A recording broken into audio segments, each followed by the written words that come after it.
Hello friends, నేను మీ Ahmed Pasha. Welcome to the media report. మనసులో మాట 6వ ఎపిసోడ్కి స్వాగతం. ఈరోజు చాలామంది మంచి మెసేజ్లు పంపించారు. మీరు పంపించినటువంటి మెసేజ్ల్లో ఒక 17 ప్రశ్నలకి నేను ఈరోజు సమాధానం అనేది చెప్పబోతున్నాను. మీలో ఎవరన్నా నన్ను ఏదైనా ప్రశ్న అడగాలన్నా, లేదంటే ఏదైనా టాపిక్ మీద నా ఒపీనియన్ అనేది తీసుకోవాలన్నా, దయచేసి కింద కనిపిస్తున్నటువంటి ఈ నెంబర్కి వాట్సాప్ మెసేజ్ చేయండి. కాల్ చేయొద్దు, మెసేజ్ చేయండి. ఇక ఈరోజు మన మనసులో మాట 6వ ఎపిసోడ్లో మొదటి ప్రశ్నకి వచ్చేద్దాం. టోటల్గా 17 ప్రశ్నలు ఉన్నాయి. మొదటి ప్రశ్న వచ్చేసి, అభివృద్ధి జరుగుతున్న ఈ తరుణంలో కులాలు మతాల గురించి మాట్లాడడం కరెక్టేనా సార్ అని చెప్పేసి రాజేష్ గారు విశాఖపట్నం నుంచి ప్రశ్నిస్తున్నారు. మన దేశంలో రాజకీయ నాయకులకి ఉన్నటువంటి అతిపెద్ద దరిద్రాలలో ఈ కులం ఒకటి, మతం ఒకటి ఉందండి. కొంతమంది ఈ కులాల మీద, ఈ మతాల మీదనే బతికిస్తున్నారు. మాట్లాడకపోతే వీళ్ళకి ఓటు అన్నది పడదు. అందుకే ఈ కుల రాజకీయాలు, మత రాజకీయాలు చేస్తున్నారు. నిజానికి కులాల గురించి, మతాల గురించి మాట్లాడాలి. చాలా జాగ్రత్తగా మాట్లాడాలి, బాధ్యతగా మాట్లాడాలి. మనము మన కులాన్ని పాటిస్తూ, మన మతాన్ని పాటిస్తూ, పక్కవారి కులాలని, మతాలని గౌరవించుకుంటూ మాట్లాడాలి. అప్పుడు దేశం పచ్చగా ఉంటుంది. లేదు, భగ్గుమని మంట పెట్టేటట్టు పక్క వాళ్ళ కులాల గురించి, మతాల గురించి మాట్లాడి ఓట్లు దండుకుంటున్నటువంటి నాయకులు ఉన్నారు. ఇక వాళ్ళని మనం ఏం చేయలేము, జస్ట్ వెధవలు అని చెప్పి వదిలిపెట్టుడు తప్ప. నెక్స్ట్ రెండో ప్రశ్న వచ్చేసి, సోషల్ మీడియాలో చాలామంది దారుణంగా మాట్లాడుతున్నారు. కేసులు పెడితే, ప్రశ్నిస్తే కేసులు పెడతారా అని అడుగుతున్నారు. ఎలాగ సార్, ఏంటి పరిస్థితి అని చెప్పేసి రాజేంద్ర బొబ్బా గారు యుఎస్ఏ నుంచి, అమెరికా నుంచి మెసేజ్ చేశారు. పాపం ఆయన. నిజానికి ఈరోజు సోషల్ మీడియా అన్నది మనందరికీ చాలా పనికొచ్చేటటువంటి ఒక స్కోప్ అండి. సోషల్ మీడియా అన్నది నిజంగా మన సోషల్ మీడియాలో మనకి నచ్చిన విషయాన్ని నచ్చినట్టు చెప్పొచ్చు. ఆ స్వేచ్ఛ అనేది ఉన్నది. కానీ విషయం ఏంటంటే, సోషల్ మీడియా అన్నది ఈరోజు తప్పుగా వాడుతున్నారు కొంతమంది. ఇప్పుడు నేను ఎంతలా ఎవరిని దూషించాలన్నా నేను ఎక్కడ కూడా ఒక చెడ్డ వర్డ్ వాడను, తిట్టు వాడను. తెలుగు భాషలో సంస్కారంగా మాట్లాడుతూనే ప్యాంట్ తిప్పేయచ్చు. నేను చాలాసార్లు చెప్పాను. కానీ మన వాళ్ళు ఏం చేస్తారు, తిట్లు, లంగా మాటలు, గలీజ్ మాటలు మాట్లాడతారు. లంగా అంటే మీరు తప్పనుకోకండి, తిట్టనుకోకండి, కాదు, తెలంగాణలో జనరల్ భాష అది. సో ఇలాగా మాట్లాడతారు. అందువల్ల ఏమవుతుంది అంటే, సోషల్ మీడియాలో మంచికి వాడవలసినటువంటి స్వేచ్ఛ ఏదైతే ఉందో అది చెడు వైపు వెళ్ళిపోద్ది. ఒక రాజకీయ నాయకుడు జీవితకాలం కష్టపడి తాను రాజకీయాల్లో ఎదిగి ఒక ఎమ్మెల్యేనో, మంత్రో, ఒక ముఖ్యమంత్రో, ఒక ప్రధానమంత్రో అయితే ఏమీ కానోడు, ఊకే రోడ్డు మీద తిరిగేటోడు ఆ రాజకీయ నాయకుడిని ఎంత పడితే అంత మాట నేస్తాడు. ఏమనంటే స్వేచ్ఛ అంటారు. ఏమనంటే ప్రశ్నిస్తే మమ్మల్ని అరెస్ట్ చేస్తారా, కేసులు పెడతారా అంటారు. మళ్ళీ కొంతమంది, అందరి గురించి నేను మాట్లాడను, కొంతమంది మహిళలు అయితే మహిళల మీద దౌర్జన్యం ఇది అంటారు. అరే, మాట్లాడేటప్పుడు మీరు లేని దౌర్జన్యము మీ మీద కేసులు పెడితే ఎట్లొచ్చింది?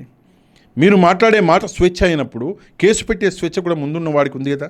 ఆ విషయం మీద ఒకసారి ఆలోచించాలి. చాలా మంచి ప్రశ్న అడిగారు మన రాజేంద్ర బొబ్బ గారు. నెక్స్ట్ వచ్చేసి మూడో ప్రశ్న, అమరావతిని ఇష్టం వచ్చినట్లు వైసీపీ దూషించింది. ఆ ప్రాంతంలోనే 50,000 మందికి పట్టాలు ఇచ్చారు. ఇది ఎలా సాధ్యం అని చెప్పేసి తమ్మినేని పెద్దిరెడ్డి గారు మార్కాపురం నుంచి అడుగుతున్నారు. 50,000 మందికి ఏ ప్రాంతంలో ఇచ్చారు, అది కూడా రాసి ఉంటే బాగుండేది. సరే, ఏదేమైనప్పటికీ కూడా వైఎస్ఆర్ కాంగ్రెస్ పార్టీ అన్నది అమరావతిని దూషించింది అంటే రాజకీయంగా వాడుకునేటటువంటి ప్రయత్నం చేసింది చాలాసార్లు. మొదటనేమో అమరావతికి జిందాబాద్ అన్నారు, జై కొట్టారు.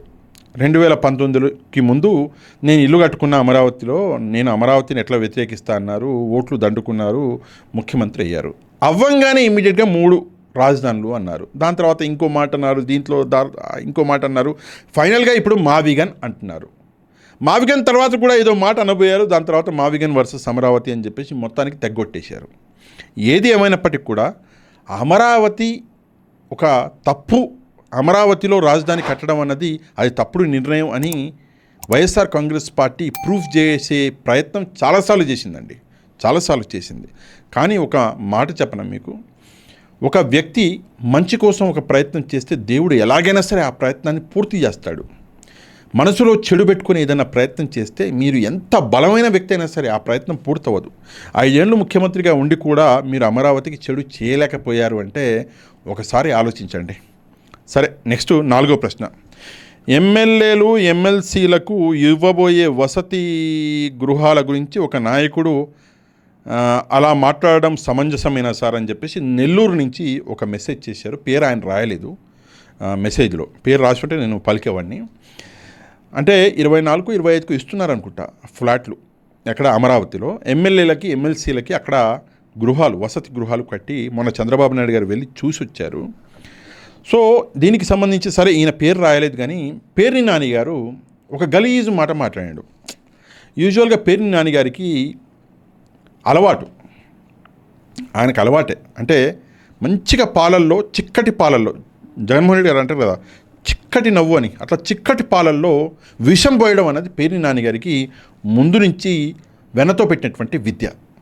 ఇక్కడ మనకి ఎవరైతే సబ్స్క్రైబరు ఈ మెసేజ్ చేశారో ఆయన పేర్ని నాని గారి పేరు ఎక్కడ ఎత్తలేదు, కానీ నేనే తీసుకుంటున్నా. భయం ఏముంది, బొంగు పోయేదే ఉంది పోరాడితే. నెక్స్ట్ 5వ ప్రశ్న.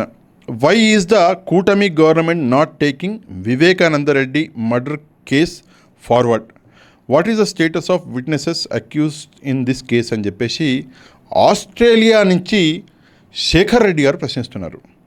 ఇక్కడ విషయం ఏంటంటే శేఖర్ రెడ్డి గారు, ఆ కేసు అన్నది ఒక డొల్ల కేసులాగా మార్చేశారు. ఎందుకంటే 2019 నుంచి 24 మధ్యలో యాక్చువల్లీ అది క్రూషియల్ పీరియడ్. ఆయన చనిపోవడం, ఆయనను చంపేయడము, ఇమ్మీడియట్గా ఎన్నికలు రావడము, ఎన్నికల తర్వాత వీళ్ళు గెలవడము. సో ఆ పీరియడ్లో వీళ్ళు మెయిన్ విట్నెసెస్ లేకుండా ఆ కేసును ఎటెటో తీసుకెళ్ళారు. అంటే ఆ కేసు ఇన్వెస్టిగేషన్ ఆఫీసర్లకి తలబట్టుకోవాలి, వాళ్ళు ఆ స్థితికి తీసుకెళ్లారు. ఒక నిజాన్ని 100 అబద్ధాలతో కవర్ చేశారు. ఇప్పుడు ఆ 100 అబద్ధాలలో ఆ ఒక్క నిజాన్ని పట్టుకోవడం అనేది చాలా కష్టంగా మారిపోయింది. నిజంగా దౌర్భాగ్యం. బాబాయి గారు చనిపోతే అబ్బాయి గారు 5 ఏళ్ళు ముఖ్యమంత్రిగా పనిచేసిన తర్వాత కూడా కేసుకు న్యాయం జరగలేదు అంటే ఇంతకన్నా దౌర్భాగ్యం మరొకటి ఉండదు. ఇక అందులో విట్నెసెస్ అక్యూజ్డ్ అంటారా, విట్నెసెస్ ఒకరి తర్వాత ఒకరు చచ్చిపోతున్నారు. ఇక అక్యూజ్డ్ ఇక మనకు తెలిసిందే. సరే, ఏదేమైనప్పటికీ కూడా ఈ కేసుని అట్లీస్ట్ కూటమి వచ్చాకైనా ఒక కొలిక్కి తీసుకెళ్తారా అనుకున్నా నేను. కానీ కూటమి మాత్రం ఏం చేయగలదా చెప్పండి? ఎందుకంటే ఆ కేసు అన్నది మొత్తం అన్ని విచారణలు ఎదుర్కొని కోర్టులో ఉంది. ఇప్పుడు ఏం చేయగలరు? అంటే సుప్రీంకోర్టు దానికి తీసుకెళ్ళగలరు. దానికి పైన మన దగ్గర అపెలెంట్ కోర్టు అదే కాబట్టి ఇంకా ఏమి చేయలేని పరిస్థితి. చూద్దాం, వేచి చూద్దాం. ఏదైనా మిరాకిల్ జరగవచ్చు, దేవుడు ఉన్నాడు కదా. నెక్స్ట్ 6వ ప్రశ్న. కౌన్సిల్లో డిఎస్సి మీద గొడవ. రాజశేఖర్ గారు విజయవాడ నుంచి ప్రశ్నిస్తున్నారు. యాక్చువల్గా కౌన్సిల్లో గొడవ అంటే నేను ఒక విషయం క్లియర్గా చెప్పాలండి. డిఎస్సి మీద అండ్ గ్రూప్ 1 మీద నేను ఒక వీడియో అన్నది ఆల్రెడీ చేశాను. మీకు సమయం ఉంటే రాజశేఖర్ గారు ఏదైతే ఈ ప్రశ్న అడుగుతున్నారో, విజయవాడ నుంచి అడుగుతున్నారు, ఓసారి వెళ్ళి ఆ వీడియో అన్నది చూడండి సార్. చాలా మంచి వీడియో, అంటే చాలా బాగా చేశారు అని నేను అనుకుంటున్నా. మళ్ళీ తిట్టుకునేరు. కౌన్సిల్లో డిఎస్సి మీద గొడవ పడడం కంటే ప్రజల సమస్యల మీద ప్రశ్నించి ఉంటే బాగుండేది అన్నది నా ఒపీనియన్. ఒకటి. రెండవది, నిన్న బీసీలకు 34% రిజర్వేషన్ కల్పిస్తూ చంద్రబాబు నాయుడు గారు అసెంబ్లీలో మాట్లాడితే దానికి కూడా వీళ్ళు వెళ్ళలేదు అంటే అంతకన్నా సిగ్గుచేటు మరొకటి ఉండదు. రెండవది. మూడవది, సరే అసెంబ్లీలో చంద్రబాబు నాయుడు గారు మాట్లాడితే అట్లీస్ట్ కౌన్సిల్లో వీళ్ళు అప్రిషియేట్ చేయాలి ముఖ్యమంత్రి గారిని. సార్, మేము వైసీపీ వాళ్ళము 24%కి మొత్తం దిగజారు చేస్తే రిజర్వేషన్ని మీరు వచ్చాక మళ్ళీ 34% చేశారు, థ్యాంక్ యూ వెరీ మచ్ అని అట్లీస్ట్ వైసీపీలో ఉన్న బీసీ నాయకులన్నా మాట్లాడితే బాగుండు. కానీ వాళ్ళు అది కూడా మాట్లాడలేదు. డిఎస్సి స్కామ్ అనేది ఒక డొల్ల స్కామ్, లేదు బొక్క లేదు, ఊకే గుంజుతున్నారు ఏం దొరకట్లేదని అంతే. ఒకసారి ఆ వీడియో చూడండి రాజశేఖర్ గారు, బాగుంటుంది. దయచేసి ఈ వీడియో ఈ వీడియో చూస్తున్న వాళ్ళు, ఆ వీడియో కాదు, ఈ వీడియో చూస్తున్న వాళ్ళు వీడియోని ఒక లైక్ చేయడం మాత్రము మర్చిపోవద్దు. మీరు ఒక లైక్ చేస్తే ఇంకా వీడియో ముందుకెళ్ళే అవకాశం ఉంది కాబట్టి తప్పకుండా లైక్ చేయండి. 7వ ప్రశ్న ఏంటి? రావణ్ ఉన్నాడా పోయాడా? జగన్ గారి కేసులు ఎప్పుడు కొలిక్కొస్తాయి సార్ అని ఒకే దాంట్లో 2 ప్రశ్నలు అడిగారు. ఈయన పేరు రాయలేదు. రావణ్ అంటే జోసఫేగా, మీరు అనేది. అదే యూఏపీఏలో లోనికి వెళ్ళింది. ఎక్కడికి పోతాడు? ఉన్నాడు. ఎన్ఐఏ కోర్టుకి తన కేసు ఏదో ఇచ్చారంట, ఇంకా క్లారిటీ అనేది రాలేదు. ఇంకా ఎన్ఐఏ ఇన్వాల్వ్ అవ్వలేదు, జస్ట్ కోర్టుకి ఇచ్చారు. ఎందుకంటే యూఏపీఏ ఉన్నటువంటి కేసుని ఎన్ఐఏ కోర్టుకి ఎన్ఐకి ఇస్తారు. చూద్దాం ఏమవుతుందో. ఉన్నాడు, ఇప్పటికైతే ఉన్నాడు. మధ్యలో వాళ్ళ తల్లిదండ్రులు పాపం, ఇప్పుడు కన్నపేగు ఏది ఏమైనా కూడా ఒక తల్లికి ఒక తండ్రికి ఎప్పటికీ ఆ నొప్పి ఉండిపోద్ది. వీళ్ళకి అర్థం కాదు, పిల్లలు చేసే తప్పులు అర్థం కాదు. మేము ఏదో డేరింగ్గా చేసేస్తున్నాము, మమ్మల్ని ఎవడేం చేస్తాడు అని చెప్పి మనం చేస్తాం, కానీ ఆ కన్న పేగుకి ఆ బాధ అనేది అర్థమవుతుంది. పాపం వాళ్ళు కూడా మొన్న జగన్మోహన్ రెడ్డి గారిని కలవనికి ట్రై చేసారు, ఏదో ఇంకో నాయకుడిని అనుకుంటా కలవనికి ట్రై చేసారు. మరి వైసీపీ వాళ్ళు కూడా ఈ జోసఫ్, ఈ రావణ్ ఎవరైతే ఉన్నాడో తనని కొంచెం దూరం పెట్టారు అని వినిపిస్తుంది. మరి అందులో నిజానిజాలు ఏమున్నాయో తెలియదు. ఇప్పటికైతే ఉన్నాడు. నెక్స్ట్ జగన్మోహన్ రెడ్డి గారి కేసులు ఎప్పుడు కొలిక్కి వస్తాయి చూడండి. జ్యుడిషియరీ అన్నది అది పని చేసుకుంటూ పోతుంది. ఇక్కడ ఒక విషయం చెప్తాను మీకు. ఒక బలవంతుడు మంచి అడ్వకేట్లను పెట్టి కేసుని లాగగలరు. ఇద్దరు బలవంతులైతే ఇటు లాగుతారు, అటు లాగుతారు. ఇంకా బలవంతులైతే ఇటు అటు లాగుతారు. అందులో ఏమవుతుంది, సమయం అన్నది వృధా అవుతుంది. ఈ కోర్టు నుంచి ఆ కోర్టుకి, జిల్లా కోర్టు నుంచి మన హైకోర్టు నుంచి సుప్రీంకోర్టుకి, అలాగా ఈ కేసులు పోతూనే ఉన్నాయి. చూద్దాం. ఏది ఏమైనప్పటికీ కూడా చట్టం తన పని తాను చేసుకుంటూ వెళ్తుంది. అందులో ఎట్లాంటి సందేహం లేదు. నెక్స్ట్ 8వ ప్రశ్న, డబ్బు తీసుకోకుండా ఓటు వేయండి, ఈ విషయం మీద ప్రజలను ఎడ్యుకేట్ చేయండి అని చెప్పేసి యుఎస్ఏ నుంచి ఒక మిత్రుడు, తన పేరైతే రాయలేదు. యాక్చువల్గా దీని మీద నేను ఒక వీడియో కూడా చేశానండి, మీరు చూసే ఉంటారు. యాక్చువల్గా ఇక్కడ ఒక చిన్న అంశం ఉంది. చంద్రబాబు నాయుడు గారు ఈ విషయం ఆడవాళ్ళకి అర్థమయ్యేటట్టు చెప్పే ప్రయత్నం చేస్తే, రోజా గారు చంద్రబాబు నాయుడు గారిని ఇష్టారీతిన మాట్లాడడం జరిగింది. నా కోపం వచ్చి దాని మీద నేను ఒక వీడియో కూడా చేశాను. అంటే ఆ అంశం మీద నేను వీడియో చేశాను. నేనేమంటాను అంటే, ఒక 1000 రూపాయలు, 2000, 1500, 500 తీసుకొని మన ఓటును మనం అమ్ముకుంటే, జస్ట్ కూరగాయలు కొనడానికి వెళ్తే అక్కడ ప్రతిసారి ఒక 50 రూపాయలు రేటు పెరిగిపోతే 5 సంవత్సరాల మీ జీవిత కాలంలో కొన్ని వేల రూపాయలు అక్కడే పెరిగినటువంటి ఆ ధరల వల్లనే మీరు చెల్లిస్తారు. అంటే ఈ జేబులో 500 రూపాయలు పెట్టి ఈ జేబుల నుంచి 50,000 రూపాయలు తీసుకుంటున్నారు.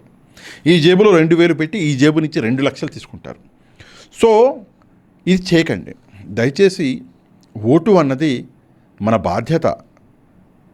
మన బాధ్యత నెరవేర్చడానికి డబ్బులు తీసుకోకూడదు, అది పాపం అది. సో ప్లీజ్ ఆలోచించండి ఒకసారి.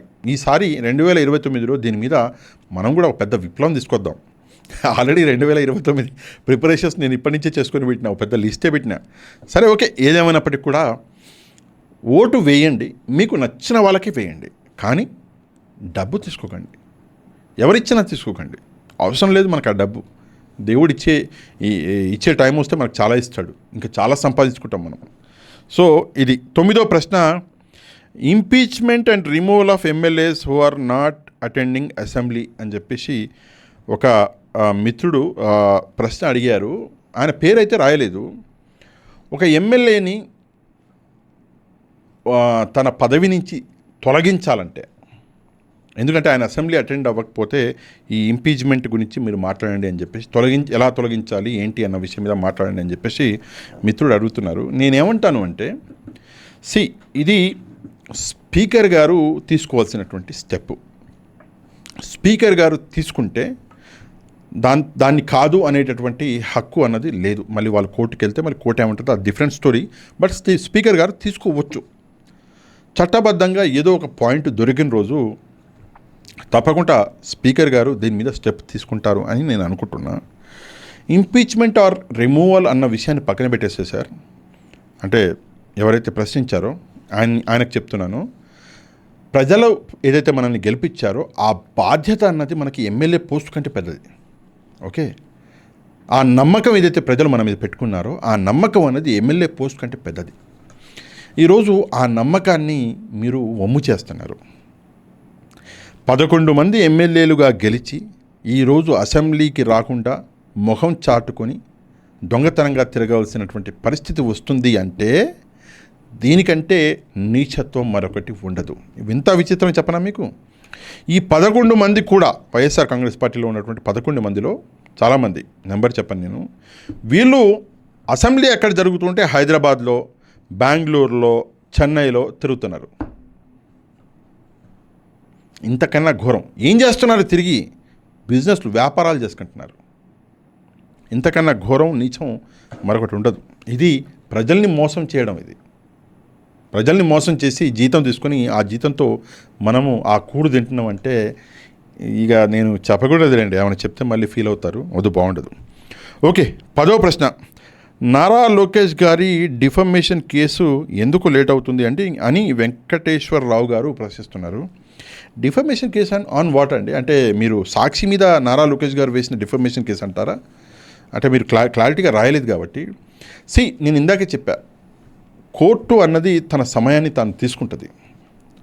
ఒక వర్డిక్ట్ అన్నది ఇవ్వడానికి ముందు అన్ని వైపులా ఆలోచించాలి, అన్ని సాక్ష్యాలు, ఆధారాలని పరిశీలించాలి. కోర్టు ప్రాసెస్ని మనము ఎందుకు లేట్ అవుతుంది అని మనం అడగలేము. న్యాయం అన్నది ఎప్పుడు లేటుగానే దొరుకుతుంది. చెప్పాను కదా మీకు చాలాసార్లు, మందు పని చేయాలంటే కొంత టైం తీసుకుంటుంది. విషయం ఏముంది? పాము కరవంగానే లేదా పొట్టలోకి పోగానే విషయం జస్ట్ 5 నిమిషాల్లో తాను రియాక్షన్ అనేది చూపిస్తుంది. కానీ ఎప్పుడు మందు టైం పడుతుంది. అందుకే 5 రోజులు యాంటీబయాటిక్ ఇస్తారు మనకి, పొద్దున ఒకటి సాయంత్రం ఒకటి తినండి అని. జనం బోనికి 5 రోజులు పడుతుంది. అదేముంది, విషయం ఇస్తే 5 నిమిషాలు చచ్చిపోతాడు. సో టైం పడుతుంది. ప్లీజ్ పేషెన్స్ అన్నది ఉంచండి, న్యాయ వ్యవస్థ మీద నమ్మకం అన్నది ఉంచండి. ఇక నెక్స్ట్ 11వ ప్రశ్న. సాగర్ గారు రైల్వే కోడూరు నుంచి ప్రశ్న అడుగుతున్నారు. ఏంది? జోగి రమేష్ గారి కొడుకు విషయంలో జోగి రమేష్ గారి కొడుకు విషయంలో సాగర్ గారు రైల్వే కోడూరు నుంచి ప్రశ్న అడిగారు. సాగర్ గారు, నన్ను క్షమించాలి, అది వాళ్ళ కుటుంబ విషయము, నేను దీని మీద కమెంట్ చేయాలి అనుకోవట్లేదు. ప్లీజ్.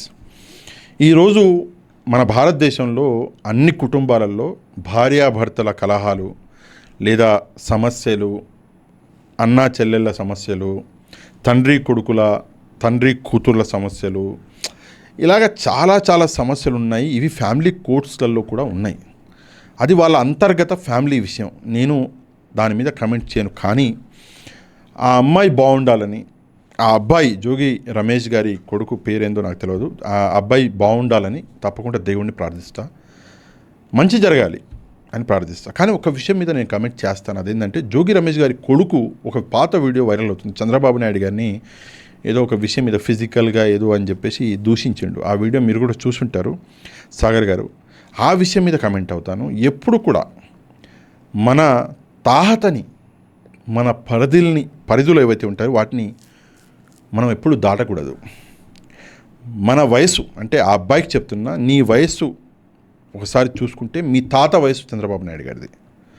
ఎక్స్పీరియన్స్లో భారతదేశంలోని అత్యంత ఎక్స్పీరియన్స్డ్ పొలిటీషియన్ చంద్రబాబు నాయుడు గారు. ఆయన ఏదో ఫిట్నెస్, ఏదో ఫిజికల్ ఏదో అని చెప్పేసి మాట్లాడాడు ఈ అబ్బాయి. సరే, చిన్న వయసులో మాట్లాడాడు, దానికి అంతగా రియాక్ట్ అవ్వకూడదు, కానీ రియాక్ట్ అవ్వాలి కాబట్టి ఎంతో కొంత అయ్యాను. ఇంకా డేంజర్గా అవ్వాలా. రేపు పొద్దున బాగా పెద్దోడైపోయి మొత్తం మీసాలు గడ్డాలు గట్రా వచ్చినాక తప్పకుండా మాట్లాడదాం. కానీ ఈ విషయం మీద ఎవరైతే మాట్లాడుతున్నారో వాళ్ళని కానీ ఒకటే విషయం, అది ఒక ఫ్యామిలీకి సంబంధించిన విషయం అండి. దయచేసి మాట్లాడడం తగ్గించండి, అట్లీస్ట్ ఆపలేకపోయినా తగ్గించండి. అవసరం లేదు. ఒక అమ్మాయి జీవితం బాగుండాలని కోరుకోవాలి మనం, ఒక అబ్బాయి జీవితం బాగుండాలని కోరుకోవాలి, ఒక కుటుంబం బాగుండాలని కోరుకోవాలి మనం. సో ప్లీజ్, చాలామంది చాలా నెగిటివ్గా, చాలా వల్గర్గా, చాలా గలీజ్గా మాట్లాడుతున్నారు. ఇక్కడ ఒక ప్రశ్న అడగవచ్చు, మరి మీరు ఇదే రైల్వే కోడూరుకి సంబంధించినటువంటి ఎమ్మెల్యే గారు విషయంలో ఆ మహిళ గురించి ఎందుకు మాట్లాడారండి అని చెప్పేసి. నేను ఎందుకు మాట్లాడాను అంటే, ఆ మహిళ మీద హింస జరిగింది చాలా దారుణంగా. 4-5 సార్లు అబార్షన్ ఏదో అని చెప్పేసి ఆ మహిళ వచ్చి కేసు పెట్టడం జరిగింది. తనని కొట్టారు అని చెప్పేసి అప్పట్లో నేను మాట్లాడాను. లేకపోతే ఫ్యామిలీ విషయాలలో నేను కొంత తక్కువ మాట్లాడతానండి, నాకు అంత ఇష్టం ఉండదు. క్షమించాలి సాగర్ గారు, మీరేం అనుకోవద్దు. పాషా గారేంటి, నేను చాలా ఎక్స్పెక్ట్ చేసిన ఈయన మాట్లాడలేదని చెప్పి. మనమందరం కూడా మాట్లాడకపోతే మంచిది. ఇక నెక్స్ట్ వచ్చేసి ఒక ఎన్ఆర్ఐ వచ్చేసి ఒక ప్రశ్న అడిగారండి. ఆ ప్రశ్న ఏంటో నేను మీకు చదివి వినిపిస్తాను. చిన్న ప్రశ్నే, అంత పెద్దది కాదు. పాషాభాయ్ నమస్తే, ఈయన పేరు రాయలేదండి, ఎన్ఆర్ఐ అని రాశారు. అంటే నేను ఒక ఎన్ఆర్ఐని అని రాశారు, అంతే, పేరు రాయలే. పాషాభాయ్ నమస్తే సార్. క్వశ్చన్ నెంబర్ 1, మీరు వైసీపీ 2029లో గెలవటం ఇంపాసిబుల్ అన్నారు. ఒకవేళ జగన్ గారు మా విగన్ స్టేట్మెంట్ ఇవ్వకపోయి ఉంటే గెలిచే ఛాన్స్ ఉండేవా అని చెప్పి ప్రశ్న అడిగారు. నేను కొంచెం మార్చాను, ఎందుకంటే ఆయన క్లియర్ లేదు కాబట్టి. అండ్ రెండో ప్రశ్న కూడా అడిగారు, ఏంటంటే ఒకవేళ మావిగన్ తప్పు అయితే అది కరెక్ట్ చేసుకున్న స్కోప్ ఆర్ ఐడియా ఏమైనా ఉందా, మీరు వైసీపీ అడ్వైజర్ అయితే ఏం సలహా ఇస్తారు అని చెప్పేసి మంచి ప్రశ్న అడిగాడు అన్న. అటు ఇటు పోయి నా ముడి కిందనే పెట్టాడు. సరే, ఓకే సార్, అంటే మంచి ప్రశ్న. నేను ఫస్ట్ ఆఫ్ ఆల్ వైసీపీ అడ్వైజర్ని కానండి. ఓకే, 1 by 1 వద్దాం. ఫస్ట్ క్వశ్చన్ ఏదైతే అడిగారో, మావిగన్ వైసీపీ ఓడిపోతుందని మీరు అన్నారు, దానికి కారణం మావిగనేనా అని చెప్పేసి. ఒకవేళ ఈ స్టేట్మెంట్ ఇవ్వకపోతే వైసీపీ గెలిచేదా అని చెప్పేసి. అంటే వైఎస్ఆర్ కాంగ్రెస్ పార్టీకి ఎప్పటికీ మాయని మచ్చ ఈ మావిగనండి. ఒక రకంగా చూడాలంటే అమరావతి మీద వీళ్ళు తీసుకున్నటువంటి స్టాండ్, అది మావిగన్ కానివ్వండి, 3 రాజధానులు కానివ్వండి, విశాఖపట్నం కానివ్వండి, ఇవన్నీ అంటే ఒక రకంగా వైఎస్ఆర్ కాంగ్రెస్ పార్టీకి మాయని మచ్చగా ఈరోజు అమరావతి మీద వీళ్ళ స్టాండ్స్ మిగిలిపోయినాయి. ఒకవేళ ఇదే అమరావతిని జగన్మోహన్ రెడ్డి గారు 2019లో గెలిచిన తర్వాత కూడా నేను అమరావతే రాజధాని, నేను కట్టి చూపిస్తా అని ఒకవేళ ఆయన 2025 వరకు 2024 వరకు కట్టి ఉంటే, అట్లీస్ట్ ఒక ఫేజ్ కంప్లీట్ చేసి ఉంటే నిజంగా 2024లో ఆయన గెలిచే అవకాశం ఉండే. కానీ ఆయన ఆడినటువంటి ఆట అన్నది ఆయనను ముంచేసింది 2024లో. వింత విచిత్రం చెప్పనా? సరే, ముంచింది వేరే విషయం, కానీ ఇంత జరిగిన తర్వాత కూడా ఇప్పటికి కూడా ఆ విషయం అర్థం చేసుకోలేక మళ్ళీ వచ్చి మావిగన్ అంటున్నారు. సరే, దీని మీద మీ సలహా ఇవ్వండి, మీరు అడ్వైజర్ అయితే ఏం చేయాలంటే, ముందుగా మావిగన్ అన్నది తప్పుడు ఐడియా. అంటే 3 రాజధానులు ఎలాగైతే వెనక్కి తీసుకున్నారో అలాగా మావిగన్ని వెనక్కి తీసుకొని అమరావతికి మద్దతు తెలపాలి. తప్పు చేసినప్పుడు మనం తప్పు చేశాము అని చెప్పడంలో ఎలాంటి సిగ్గుపడవలసిన అవసరం లేదండి. అయినా మీరు చేసిన తప్పే ఉంది. మీరు ఒక ఒపీనియన్ చెప్పారు మావిగన్ అని, దానికి ఏమైనా పాపం చేశారా? ఒపీనియన్ చెప్పారు, ఆ ఒపీనియన్ నేను తర్వాత ఆలోచించుకున్నాను, కరెక్ట్ అని అనిపించట్లేదు. ఈరోజు ప్రభుత్వం 1000 కోట్ల రూపాయలు ఆల్రెడీ ఖర్చు పెట్టింది, 1000 ఎకరాలు ఆల్రెడీ ల్యాండ్ పూలింగ్ చేసింది. ఇప్పుడు మళ్ళీ మావిగన్ అనడం తప్పు. అందుకే నేను మావిగన్ని రిటర్న్ తీసుకుంటున్నాను అని చెబితే ఎంతో కొంత వైఎస్ఆర్ కాంగ్రెస్ పార్టీకి అవకాశం అన్నది కొంత పెరుగుతుంది. ఒకవేళ నేను అడ్వైజర్ అయి ఉంటే ఇదే అడ్వైజ్ ఇచ్చేవాడిని. ఓకే, 13వ ప్రశ్న, వీరబాబు రాజానగరం నియోజకవర్గం నుంచి ఈయన మెసేజ్ చేశారు. ఏంటి? ఓకే, చాలా ఇంపార్టెంట్ ప్రశ్న అండి ఇది. సర్వే పేరుతో కాల్స్ వస్తున్నాయి, వైసీపీ వారు కాల్స్ చేస్తున్నారు, డిఎస్సి మీద సర్వే చేస్తున్నారు, ఆంధ్ర యూనివర్సిటీ విద్యార్థులం అని కాల్స్ వస్తున్నాయి సార్ అని చెప్పేసి వీరబాబు గారు ఆ వచ్చినటువంటి కాల్స్ ఆడియో రికార్డింగ్ కూడా నాకు పంపించారు. సో డిఎస్సి మీద సర్వేలు చేస్తున్నారంట వైఎస్ఆర్ కాంగ్రెస్ పార్టీ వాళ్ళు. యాక్చువల్గా ఏంటంటే సార్, నాలాంటి అంటే వీరబాబు గారికి చెప్తున్నాను, 1, 2 వైసీపీ వాళ్ళకి చెప్తున్నాను. నాలాంటి వాళ్ళం మేము ప్రజలతో మాట్లాడుతూనే ఉంటామండి, ఇట్లా ప్రజలతో ఎక్కడో ఒక చోట కనెక్టెడ్గా ఉంటాం. ఇదేదైతే డిఎస్సి ఉందో ఈ డిఎస్సి మీద ప్రజల్లో ఇంకా వైసీపీకి వ్యతిరేకత పెరుగుతుంది. వీళ్ళు ఏదో పోరాటం చేస్తున్నాము, పప్పు చేస్తున్నాము అని చెప్పేసి అనుకుంటున్నారు, కానీ వ్యతిరేకత పెరుగుతుంది. సరే, ఈ సర్వేలు చేసి డిఎస్సి గురించి తెలుసుకుంటున్నారు అంటేనే వీళ్ళకే సందేహం ఉంది, డౌట్ ఉందని చెప్పేసి ఇక్కడే తెలుస్తుంది ఈ డిఎస్సి మీద. సో ఏది ఏమైనప్పటికీ కూడా ఒక రకంగా ఈ సర్వేలు చేసుకొనివ్వండి, నిజం తెలుస్తుంది కదా. ఇప్పుడు వీరబాబు గారు పంపించిన ఒక ఆడియో నేను విన్నాను, అంటే మొత్తం వినలేదు, ఒక క్లిప్ మాత్రమే నాకు వినిపించారు మా వాళ్ళు. అందులో వీరబాబు గారు వేసుకున్నారు, ఆడియోలో ఉన్నటువంటి వ్యక్తిని వేసుకున్నారంటే తప్పుగా అనుకోవద్దు, క్షమించాలి, అంటే చాలా గట్టిగా ప్రశ్నించారు. సో అలాగా ఓ 4 ప్రశ్నిస్తే నిజం బయటకు వస్తుంది, వాళ్ళకు కూడా అర్థమవుతుంది, అరే సర్వే చేస్తే మనల్ని తిడుతున్నారు జనాలు అని చెప్పేసి. కానీ ఇలాగా పర్మిషన్లు లేకుండా ఈ సర్వేలు చేయడం అన్నది కరెక్టేనా అన్నది కూడా ఒక పాయింట్. ఓసారి మీరే కమెంట్ చేయండి, కరెక్టా కాదా. ఇక 14వ ప్రశ్న, రఘురామమూర్తి గారు ఈ మెసేజ్ అన్నది పంపించారు. పాదయాత్ర జగన్ గారు చేయగలరా, ఆయన ఆరోగ్యం సహకరిస్తుందా అని ప్రశ్నించారు. రఘురామమూర్తి గారు, జగన్మోహన్ రెడ్డి గారు, నేను యాక్చువల్గా ఒకటి చంద్రబాబు నాయుడు గారు 76 సంవత్సరాల్లో చాలా ఫిట్గా ఉన్నారు ఆయన. ఇప్పుడు లోకేష్ గారు కూడా చాలా ఫిట్నెస్ మీద చాలా చాలా చాలా అంటే చాలా కాన్సన్ట్రేట్ చేస్తున్నారు. బట్ ఒక విషయం మీకు చెప్పాలండి, జగన్మోహన్ రెడ్డి గారి ఫిట్నెస్ మీకు ఒకసారి అంటే గమనించండి, ఒకసారి గట్టిగా చూడండి.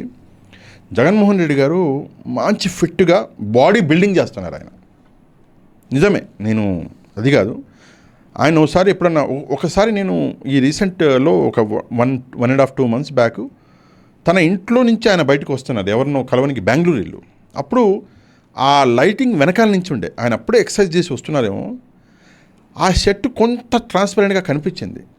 సినిమా హీరోలు బాడీ బిల్డింగ్ చేస్తారు కదా, ఆ లెవెల్లో ఆయన ఫిట్నెస్ మెయింటైన్ చేస్తాడు. ఆయనకేం తక్కువ అండి, ఆయన ఎందుకు చేయలేరు, ఆయనకు ఆరోగ్యం ఎందుకు సహకరించదు.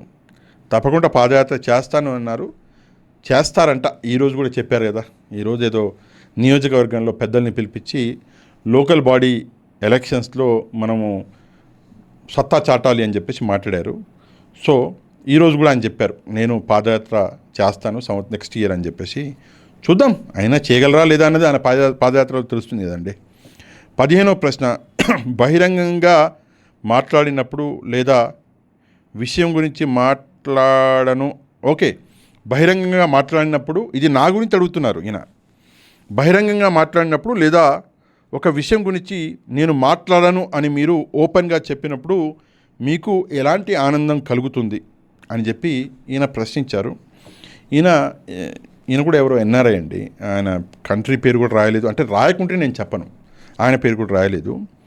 అంటే నేను కొన్ని విషయాలలో ఓపెన్గా నేను మాట్లాడానండి ఈ విషయం మీద అని చెప్పేస్తాను. ఇందాక చూశారు సాగర్ గారు మన జోగి రమేష్ గారి కొడుకు విషయం మాట్లాడమంటే నేను మాట్లాడానని చెప్పేశా. మొన్నను అనలిస్టుల గురించి ఏదో ప్రశ్న అడిగితే నాకు ఆ హక్కు లేదు, నేను మాట్లాడానని ఓపెన్గా చెప్పాను. అయితే ఈయన అదే మాట్లాడుతున్నారు, బహిరంగంగా కొన్ని విషయాలు చాలా బాగా మాట్లాడతారు, కొన్ని విషయాలు నేను మాట్లాడానని చెప్తారు. ఏంటి సార్ మీ ఆనందం అడుగుతున్నారు, మరి ఆనందం అని అడుగుతున్నారు, ఏంటి మీ పిచ్చ అని అడుగుతున్నారో నాకైతే తెలియదు. కానీ నేను మాట్లాడకూడదు అని నన్ను నేను రెస్ట్రిక్ట్ చేసుకునే అంశాలు కొన్ని ఉంటాయండి. మేబీ దాన్ని విలువలు అంటారేమో తెలియదు. నేను విలువల్ని పాటించే పెద్ద గొప్ప వ్యక్తిని అని కూడా నేను అనను, కానీ నాకు కొన్ని విషయాలు మాట్లాడకూడదు అనిపిస్తుంది. మాట్లాడకపోతేనే సమాజానికి మంచిదేమో అనిపిస్తుంది. సో అందుకే నేను మాట్లాడను. 1, 2 ఎక్కడైనా సరే పర్సనల్ విషయాలు ఉంటే కొంత నేను అవాయిడ్ చేస్తాను, ముందు చేసేవాడిని కాదు. ఇది కూడా చెప్తున్నా. అంటే ఇనీషియల్ స్టేజ్లో నేను కామన్గా ఇప్పుడు ఉన్నటువంటి యూట్యూబర్లు ఎలాగైతే రియాక్ట్ అయ్యారో అలా రియాక్ట్ అయ్యా. కానీ దాని తర్వాత నేను అంటే ఇమ్మీడియట్గా స్టార్ట్ చేసిన కొంతకాలంలోనే నన్ను నేను అనలైజ్ చేసుకున్నా, లేదు మనం ఈరోజా రేపా మనం పాపులర్ అవుతామా అవ్వమా, మన వీడియోలు ఎవరైనా చూస్తారా లేరా అన్న విషయం పక్కన పెడితే ఒక లైన్ దాటి మనం మాట్లాడకూడదని అప్పుడే డిసైడ్ చేసుకున్నా, అదే ఫాలో అవుతున్నా. ఓకే, 16వ ప్రశ్న, కడప జిల్లా కమలాపురం నియోజకవర్గం చెన్నూరు మండలము గుర్రంపాడు పంచాయతీ నుంచి ఈయన మెసేజ్ చేశారు. ఈయన పేరు సానపరెడ్డి రఘురామరెడ్డి గారు. పవర్ఫుల్ నేమ్ ఇది, సానపరెడ్డి రఘురామరెడ్డి గారు. అంటే రాయలసీమ వాళ్ళ పేర్లు ఇట్లా ఖతర్నాక్ ఉంటాయి.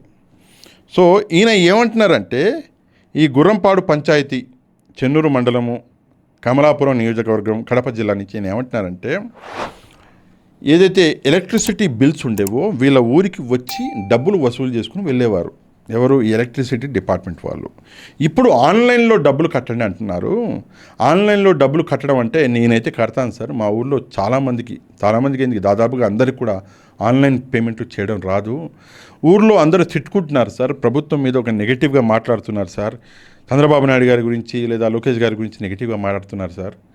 దయచేసి చాలా చిన్న అంశం అండి, దీని గురించి ఏదైనా ఒక దారి చూపించండి అని చెప్పి ఈయన ఒక మెసేజ్ చేశారు.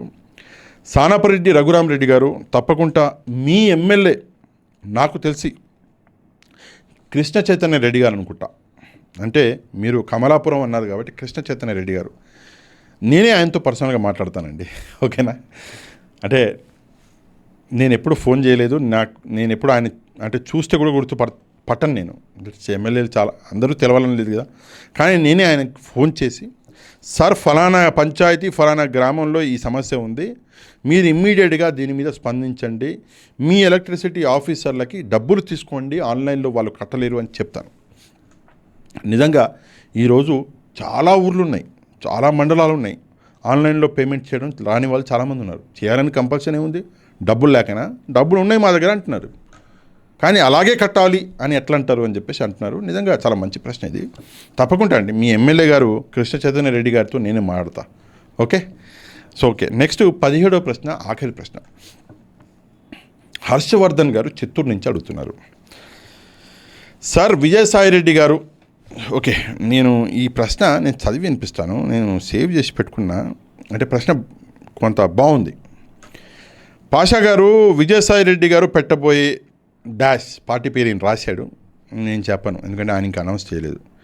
ఏబి విజయసాయిరెడ్డి గారు పెట్టబోయే పార్టీ, ఏబి వెంకటేశ్వరరావు గారు పెట్టబోయే కొత్త పార్టీ, విజయ్ కుమార్ గారు పెట్టినటువంటి పార్టీ, జాడా శ్రవణ్ కుమార్ గారు పెట్టినటువంటి పార్టీ, బోడే రామచంద్ర యాదవ్ గారు పెట్టినటువంటి పార్టీ, ఇలా వీళ్ళందరికీ ఉన్న ఈ పార్టీలు ప్రజలకి సేవ చేయడం కోసం పెట్టారా, లేక వారి సొంత ఎజెండాతో అధికార పార్టీ లేదా ప్రతిపక్ష పార్టీకి తొత్తులుగా ఉండడానికి పెట్టారా, లేక కొంతమంది వ్యక్తులపైన కక్ష సాధించడానికి పెట్టారా, లేక వేరే ఏదైనా కారణం ఉందా, అసలు ఈ పార్టీల వల్ల 0.1% అయినా ప్రజలకు ఉపయోగం ఉందా అని హర్షవర్ధన్ గారు అడుగుతున్నారు. చాలా పెద్ద ప్రశ్న అడిగారు హర్షవర్ధన్ గారు. సరే, నేనేమంటానంటే సీరియస్ పాలిటిక్స్ అన్నవి గ్రౌండ్లో కనబడాలి, కానీ ఈరోజు కేవలం సోషల్ మీడియాలో వినిపిస్తున్నాయి ఈ పాలిటిక్స్.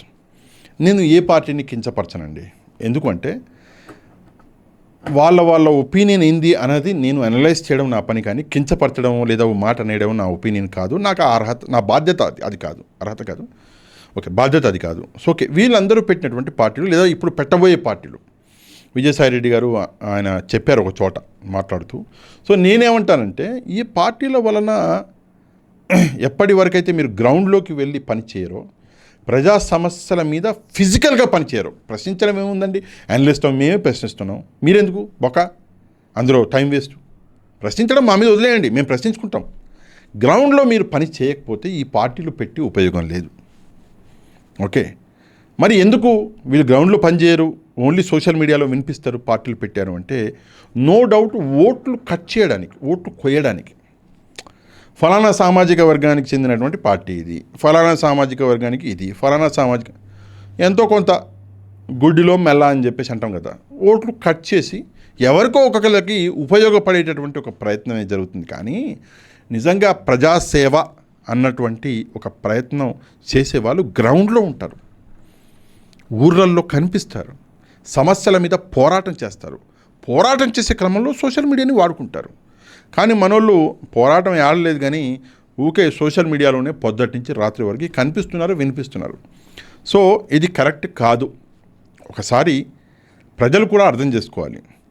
ప్రజలు ఎప్పుడూ ఒక విషయాన్ని గుర్తుపెట్టుకోవాలి, మ్యాండేట్ అన్నది ఒక పార్టీకి చాలా అవసరం. గెలుపు ఓటములు ఎంత అవసరమో ఒక మ్యాండేట్ అన్నది ప్రజల మంచి జరగాలంటే ప్రజలకు అంత అవసరం. ఇప్పుడు 164 సీట్లు ఇచ్చారు, ఈవెన్ లాస్ట్ టైం కూడా 154 ఇచ్చారు, అంటే అక్కడ ఎగిరి వచ్చాడు కదా ఆయన, 154 ఇచ్చారు. సో నేనేమంటాను అంటే అలాగే మ్యాండేట్ ఇవ్వాలి. ఇవ్వడం వల్ల ఏమవుతుంది, ఏ పార్టీ అయితే అధికారంలో ఉందో అది పవర్ఫుల్ పార్టీగా కేంద్రంలో కూడా చక్రం తిప్పుతుంది. సరే, జగన్మోహన్ రెడ్డి గారు చక్రం తిప్పలేకపోయారు, ఇప్పుడు చంద్రబాబు నాయుడు గారు చక్రం తిప్పుతున్నాడు. సరే, ఏదేమైనప్పటికీ కూడా ఈ 17 ప్రశ్నలు, ఇందులో ఒక్క అంశం మీద నేను కూడా మాట్లాడతానండి. ఒక్క 30 సెకండ్లు, లేని విషయం ఇది, ఇందులో లేదు. ఒక అంశం గురించి నేను మాట్లాడతాను. నా పర్సనల్ ప్రశ్న నాదే, సమాధానం నాదే అనుకోండి.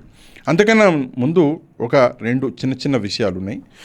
ఒకవైపే మాట్లాడుతున్నారు, ఇన్ని రోజులు వైసీపీ గురించి మాట్లాడారు, ఇప్పుడు టీడీపీ గురించి మాట్లాడుతున్నారు, పాజిటివ్గా నెగిటివ్గా అలా ఎలా అని చెప్పేసి మాట్లాడుతున్నారు. నేను మనిషినండి, ఓకే. ఒక తప్పు జరిగితే ఎస్ ఇది తప్పు, ఇది రైటు అని నేను చెప్పగలను, అంతేగాని ఇది తప్పు అయి ఉండొచ్చు, ఇది రైట్ అయ్యి ఉండొచ్చు అని అయ్యి ఉండొచ్చులు నాకు రావు, నా వల్ల కాదు అది. నేను ఒకే వైపే ఉంటా, ఐదర్ గుడ్ బ్యాడ్, గుడ్ అయితే గుడ్, అంతే. ఒక మర్డర్ జరిగితే జరిగిందని చెప్తా కానీ జరిగి ఉండొచ్చు, జరగలేకపోవచ్చు అన్నటువంటి రెండు ఉండవు నా దగ్గర. వన్ సైడే నేను ఉంటా. ఎన్ని రోజులు అదే చేసినా, ఇప్పుడు కూడా అదే చేస్తున్నా. ప్రజల మంచి కోసం చేస్తున్నా, ప్రజల మంచి కోసమే చేస్తా. నెక్స్ట్ ఇండిపెండెన్స్ డే గురించి జగన్మోహన్ రెడ్డి గారు పార్టిసిపేట్ చేయలేదు. అది ఆల్రెడీ నేను దాని మీద వీడియో చేశా, చాలాసార్లు స్పందించా. దయచేసి మళ్ళీ స్పందించలేను, కావాలంటే మీరు పాత వీడియోని ఒకసారి చూడండి, బాగుంటుంది. నెక్స్ట్ నేను మాట్లాడుతా అన్నటువంటి అంశం, బీసీలకి 34% రిజర్వేషన్ కల్పించారు స్థానిక ఎన్నికల్లో చంద్రబాబు నాయుడు గారు నిన్ననే. నిజంగా ఇది గర్వకారణం అండి. 50.54% రాష్ట్ర జనాభాలో ఉన్నటువంటి బీసీలు, అంటే రాష్ట్ర జనాభాలో సగం కంటే ఎక్కువ బీసీలు ఉన్నారు. వాళ్ళకి 34% రిజర్వేషన్ కల్పించినటువంటి చంద్రబాబు నాయుడు గారికి ధన్యవాదాలు చెప్పాలి, నిజంగా ధన్యవాదాలు చెప్పాలి. వైఎస్ఆర్ కాంగ్రెస్ పార్టీ యాక్చువల్గా ఈ 34% ముందుగా తీసుకొచ్చింది చంద్రబాబు నాయుడు గారే. 1995లో తీసుకొచ్చారు. 95, మన 2001, 2006, మన 2006 తర్వాత 13, దాని తర్వాత వైసీపీ అధికారంలోకి వచ్చింది. వైసీపీ అధికారంలోకి వచ్చేంత వరకు కూడా 34% ఉండే, కానీ వైసీపీ అధికారంలోకి వచ్చాక దాన్ని 24%కి దాన్ని కుదించారు. ఆ రిజర్వేషన్ తగ్గించారు, బీసీలకి అన్యాయం చేశారు. ఈరోజు చంద్రబాబు నాయుడు గారు ఆ రిజర్వేషన్ని మళ్ళీ 34% చేశారు. నిజంగా చంద్రబాబు నాయుడు గారికి ధన్యవాదాలు చెప్పాలి. ఎవరైతే అత్యధికంగా ఉన్నారో, ఏ సామాజిక వర్గం అయితే 50%కి పైగా ఉందో ఆ సామాజిక వర్గానికి ఈరోజు చంద్రబాబు నాయుడు గారు న్యాయం చేశారంటే నిజంగా ఆయనకి ధన్యవాదాలు చెప్పాలి. ఈ విషయం మీద మీరేమనుకుంటున్నారో, అంటే మీరు కూడా ఏమైనా ధన్యవాదాలు చెప్పాలంటే కామెంట్ చేయండి. సరే, ఈరోజు ఈ వీడియో అన్నది మన ప్రశ్నలు ఇక్కడితో సమాప్తమైనాయి. మీలో ఎవరన్నా ఏదైనా ప్రశ్న అడగాలన్నా, ఏదైనా టాపిక్ గురించి నేను మాట్లాడాలని మీరు అనుకున్న కింద కనిపిస్తున్నటువంటి ఈ నెంబర్కి వాట్సాప్ చేయండి, లేక ఆడియో మెసేజ్ చేసినా పర్లా, కానీ కాల్స్ చేయకండి. కొంతమంది అదే పని మీద కాల్స్ పెట్టుకుంటున్నారు. మరి వాళ్ళకి అర్థం కావట్లేదా, లేదా ఏమన్నా ఇష్యూ ఉందా వాళ్ళకి, అది నాకు తెలియదు. కానీ అదే పని మీద కాల్స్ చేస్తున్నారు. దయచేసి చేయకండి, మెసేజ్ చేయండి. మీ మెసేజ్లకి రెస్పాన్స్ అన్నది, ఇంకొంతమంది హాయ్ హలో అంటున్నారు. Hi sir, hello sir, hi sir.